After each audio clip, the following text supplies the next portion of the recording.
වෙනම රටක් ලෝකයක් වෙනස් වෙන හැටි. අපේ විතරයි ලංකාවේ විතරයි කියලා. ඒ කිව්වේ පාඩම් කියලා දැන් අපි කියන්නේ යුහේ සතරාබී මේ රාජ්‍ය වැල්ල. මේ වැල්ල මුළු ලෝකෙම ගන්නවා පිළිතුරු. මොකක්ද මේ වැල්ල?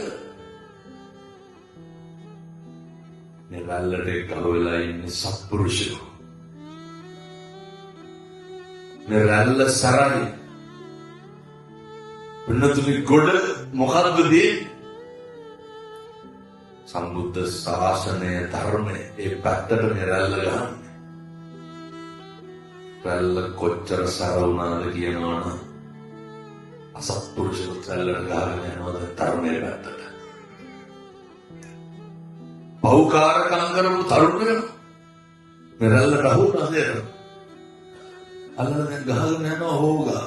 කොයි පැත්තටද යන්නේ? පස්සට ගහන්න පිළිතුරු රැල්ල. ගෙවල් වල ප්‍රශ්න තිබ්බ මිනිස්සු අවුරුදු 25කින් අම්මට වැඳපු නැති දරුවෝ රැල්ලට අහුවෙලා අම්මට වඳිනවද? මොකද වෙන්නේ රැල්ලට අහුවුණාට? අවුරුදු ගණන් තරහ වෙලා හිටපු අම්මා තාත්තා රැල්ලට අහුවෙලා හොඳට ඉන්නවා.